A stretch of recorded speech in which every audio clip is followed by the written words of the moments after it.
Assalamualaikum warahmatullahi wabarakatuh. Waalaikumsalam warahmatullahi wabarakatuh.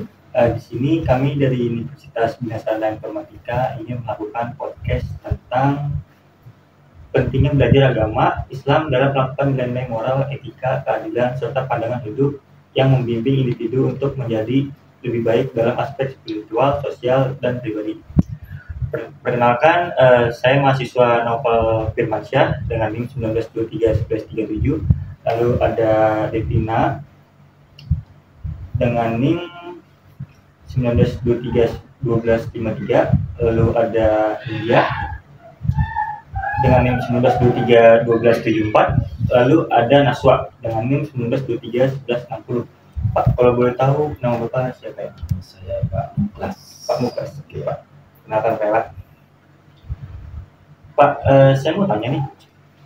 Kita kan dalam Islam kan disuruh untuk sholat 5 waktu ya. Betul. Nah, untuk menurut Bapak sendiri tuh sholat 5 waktu itu udah cukup belum sih untuk membentuk karakter dalam manusia?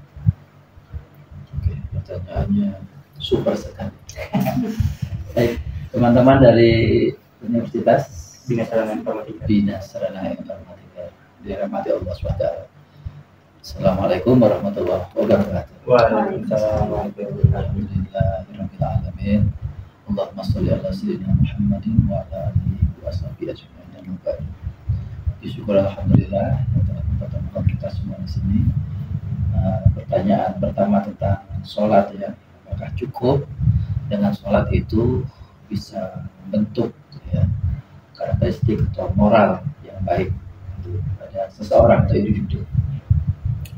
Sebetulnya dalam sholat itu dia satu amalan yang paling dan sangat utama di dalam Islam. Sampai-sampai kalau kita sering mendengar dari para ustadz kita, ya, innas sholata tanha anil fahsya'i wal munkar. Sesungguhnya sholat itu dia mampu mencegah dari perbuatan fahsya, keji, dan munkar. Nah, itu menjadi dasar yang sangat penting bahwa karakter kita akan baik, moral kita akan baik kalau sholatnya baik. Sholat yang baik dengan bagaimana? Sholat yang dilaksanakan dengan penuh kekhusyuan dan penghayatan, bukan sekedar tunggang-tungging atau cuma gerakan fisik semata, tapi dihayati bacaan dan gerakannya. Itu yang akan punya dampak yang sangat besar, berpengaruh nanti ke dalam perilaku dia. Nah, itu saja belum cukup. Kenapa? Keluar dari masjid atau selesai sholat, kita kembali kepada keadaan di mana kita hidup bermasyarakat. Di sana dibutuhkan sebuah praktek dari sholat yang baik itu dalam bentuk akhlak yang baik. Seperti apa? Kita suka membantu orang lain, kita dikasih amanah, kita dikasih tanggung jawab, dan sholat itu mengajarkan kita kepada disiplin waktu. Inna sholata kanat alal mu'minina kitaban mawquta. Sesungguhnya sholat itulah diperintahkan oleh Allah pada orang beriman yang telah ditetapkan waktu-waktunya. Ini artinya apa? Disiplin. Orang Islam harus disiplin. Zuhur, asar, maghrib, isya, subuh, itu semua sudah ada waktu itu ditentukan. Sholat kemudian mengajarkan kepada kita juga untuk bisa sabar. Kalau belum waktunya nggak boleh. Ya, sabar menjalani dalam ketaatan. Dan juga sholat mengajarkan kepada kita agar kita bertanggung jawab. Ingat, itu amal yang paling utama dan akan dihisab, ditanya oleh Allah yang paling utama. Insya Allah kalau sholatnya baik, amal kita baik. Jadi kesimpulannya, sholat belum cukup untuk menjadikan seseorang menjadi punya moral atau akhlak yang baik.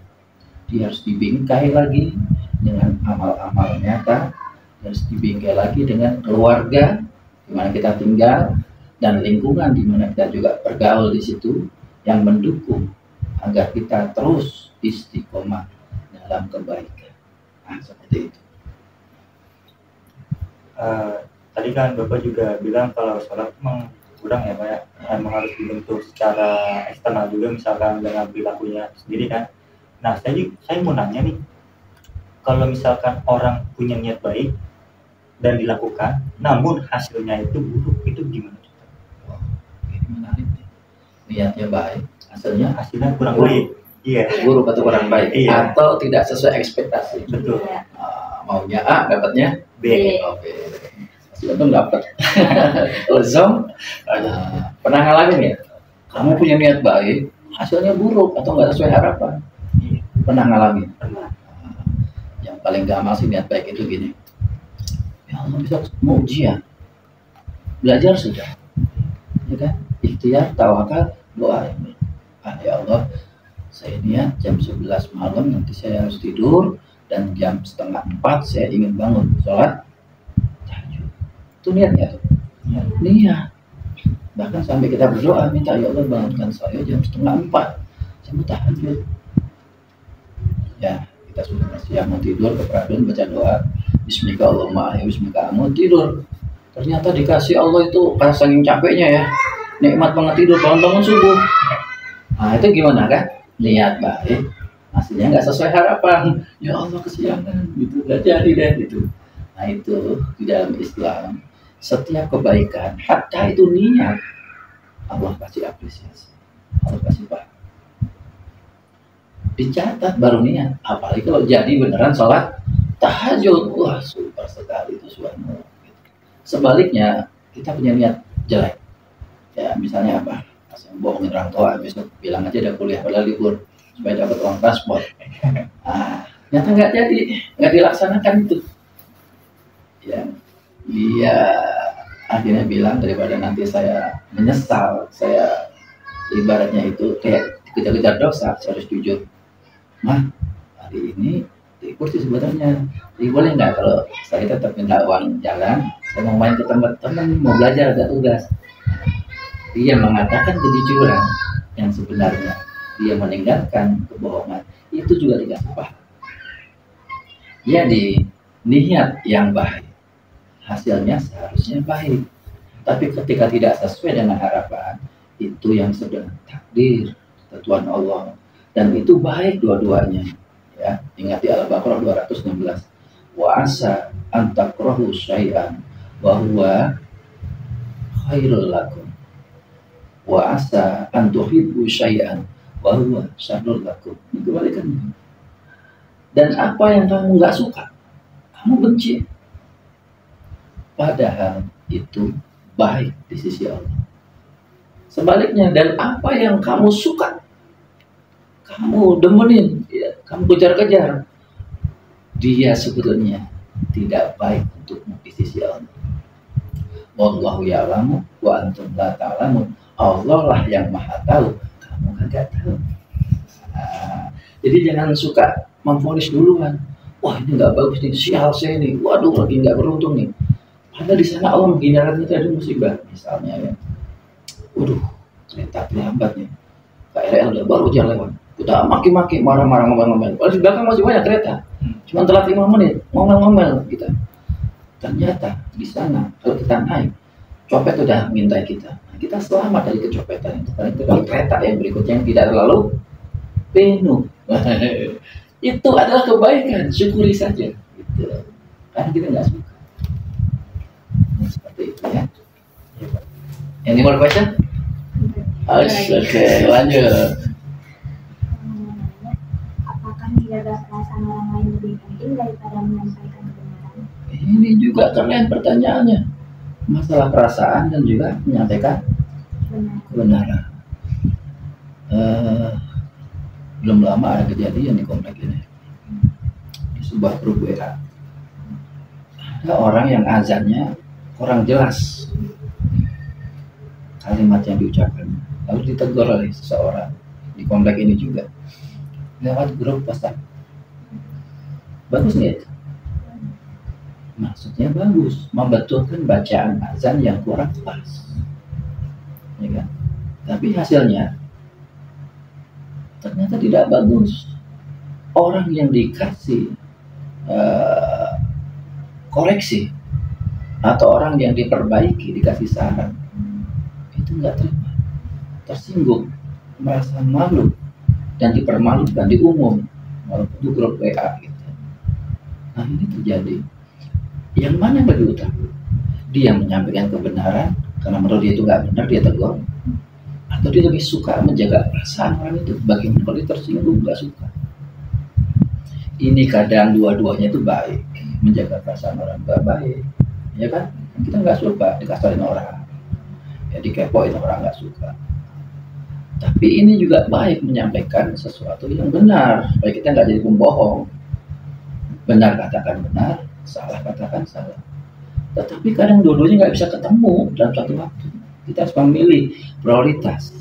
Kalau saya paksakan pecah pertemanan saya, pasti dia tidak suka sama saya. Dan benar kan, langsung live dari grup, langsung dia tidak mau ke musola itu lagi, tidak pernah azan, dia pindah ke masjid lain. Begitu kita islahkan, datangin ke rumahnya, minta maaf, dan kita ingatkan, sebetulnya Islam mengajarkan kalau menasihati seseorang, walaupun kamu benar, tapi tempatnya salah, waktunya salah, dan bicaranya juga kurang baik, maka sini jadi tidak sesuai. Dan itu marah, dia tidak menerima. Walaupun dalam hatinya benar sih, semua aku nggak suka caranya begitu. Artinya apa? Menjaga perasaan di situ lebih utama. Jangan menyakiti saudara kita meskipun benar, karena menasihati di depan umum sama dengan menghinakan dia. Itulah, itu ada.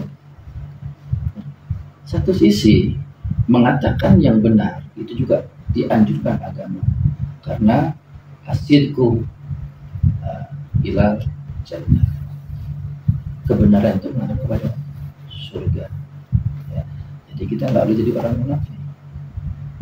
Nah, pertanyaannya, menjadi orang yang bijaksana lah kita ketika mendapat situasi, harus memilih mana perasaan dan mana kebenaran. Kalau bisa bareng bagus, misalnya saya terakhir bakso, bro, ikut saya ke bakso.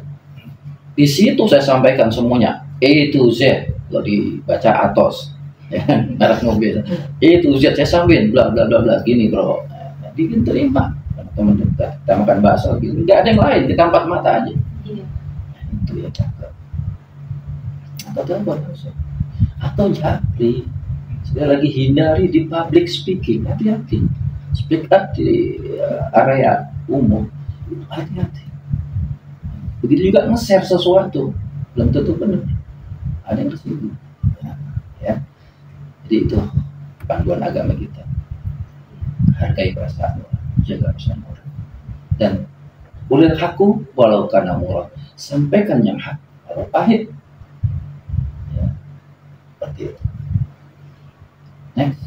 Lalu kita ini kan kita pribadi nih Pak ya, pasti kita ini punya tantangan yang kita hadapi nih dalam menerapkan nilai-nilai agama dalam kehidupan sehari-hari kita. Nah lalu bagaimana cara mengatasinya? Kita sudah paham agama, ya. Kita ingin ya, semaksimal mungkin mempraktekkan, mengamalkan gitu ya, agar menjadi mukmin hakon, mukmin yang sejati. Namun terkadang ada kendala dalam diri kita dulu. Contohnya ya, udah jelas sholat itu diatur tadi 5 waktu. Kita nggak pandai memanage waktu. Terlalu banyak pekerjaan kita, sehingga sholatnya entar dulu. Allah tegur tuh, wailul lil musallin. Celakalah orang yang sholatnya celaka. Siapa itu? Alladzina hum an sholatihim sahun, yang suka entar nunda sholat. Nah ini yang jadi introspeksi kita. Coba kita baru tadi diajarkan betapa pentingnya sholat dan sudah ada waktunya, tapi kita tidak mampu memanage waktu kita, sehingga sholat kita itu satu waktunya sudah hampir habis, yang kedua nggak khusyuk, buru-buru, itu nggak akan berbekas. Digugur kewajiban sih udah selesai, tapi lama-lama kita jadi sholatnya itu hampir ditolak gitu. Itu kendala pertama, kita tidak pandai menjaga waktu. Yang kedua, sholat tidak menjadi prioritas dalam schedule 24 jam kehidupan kita. Itu kendala yang kedua. Yang ketiga adalah kita masih belum bisa menghindari hal-hal yang suka mengganggu sholat kita. Jam-jam prime time, tayangan bagus-bagus, drakor lagi seru-serunya. Aduh, bagaimana ini? Nah, kadang kita masih kuat tarikan hal-hal yang melenakan. Sholat dulu, tanggung 5 menit lagi. Udah setengah jam maghrib, orang udah pada pulang dari masjid, kita belum sholat. Tantangan internal. Tantangan eksternalnya apa? Pernah dengar gak? Ada jamaah lain, umat, sesama umat Islam. Kalau dia memaksakan pemahamannya itu yang paling benar, yang lain dianggap salah, sehingga sering berantem di medsos maupun di mesin dapur. Yang pahamnya ini, pahamnya itu termasuk orang yang gulu, itu berlebihan dalam beragama, terlalu fanatik dan kurang memperhatikan sisi perasaan lagi orang lain. Padahal kalau namanya fikih itu bisa berbeda interpretasi pemahamannya. Contoh, kalau pakai kuno, ini pakai kuno, itu dari dulu perdebatan dia sekarang. Terus kalau di sana tuh nggak sah, kuno. Yang saya mah yang kuno. Jadi ya kalau suku mana nggak dibahas, yang sama-sama suku berantem. Nah itu karena dulu dia terlalu berlebihan fanatik. Kalau dia ngajinya benar, itu kan sunnah. Yang penting sholat. Kalau kamu dapati jamaah, imam kunut kamu gak sholat, kamu berdiri aja, saya nggak boleh minta begini aja udah. Kalau dia angkat tangan, kamu ikut. Kalau kamu gak suka atau gak cocok, kamu berdiri aja, tunggu sampai gitu, tunggu sampai selesai. Ikut.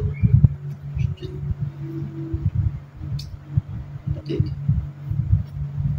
Ini pertanyaan terakhir ya Pak. Misalnya seseorang itu sedang mengalami kesedihan mendalam, kayak misalnya contohnya kehilangan orang yang tercinta, keluarga, itu gimana sih cara Islam itu mengajari supaya orang tersebut bisa tabah untuk menghadapi kehidupan selanjutnya? Gimana sih? Hidup itu nggak selalu mulus, pasti ada cobaan.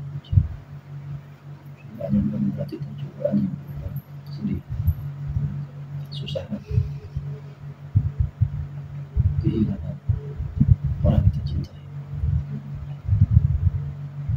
Islam mengajarkan wasta'in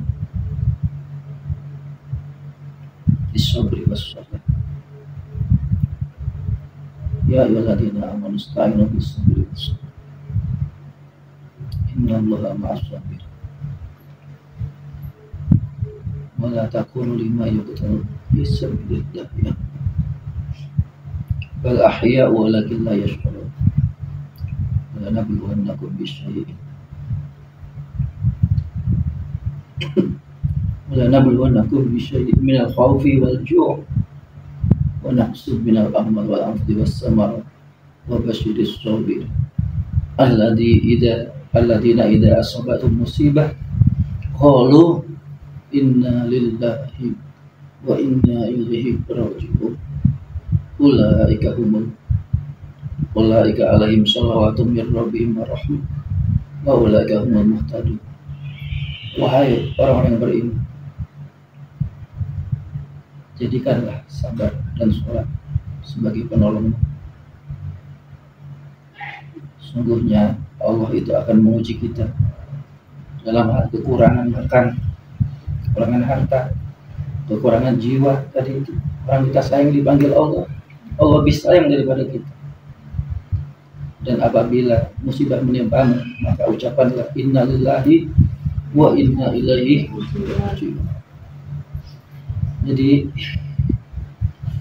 mensikapi itu kembali kepada keimanan kita kepada Allah, bahwa itu semua ujian, suka nggak suka itu adalah hak Allah. Maka sabar dan jadikan sholat sebagai penolong kita. Itu bicara orang beriman yang benar. Jangan seperti yang tidak beriman, dia sampai menyakiti diri sendiri, biar robek-robek baju, lari ke klub malam, mabuk untuk menghilangkan kesedihan perasaan dan lain-lain yang tidak dicontohkan oleh Rasul. Jadi kuat agama kita, kuat keimanan kita bahwa hidup kita, mati kita semuanya sudah Allah takdirkan. Tapi takdir itu ada dua.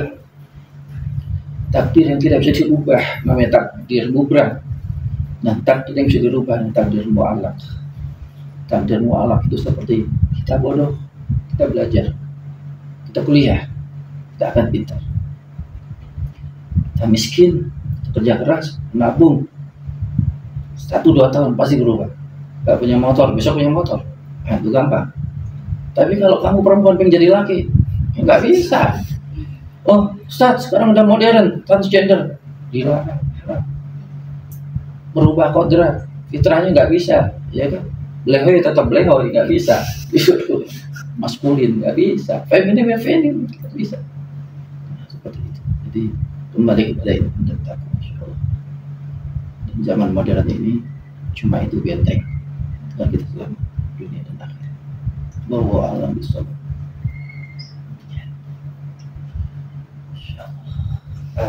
Mungkin berikut tadi adalah pertanyaan dari kita. Terima kasih karena sudah menjawab. Saya pamit undur diri. Wassalamualaikum warahmatullahi wabarakatuh. Waalaikumsalam warahmatullahi wabarakatuh. Semoga semuanya sukses. Amin. Terima kasih juga. Dia bilang, silakan.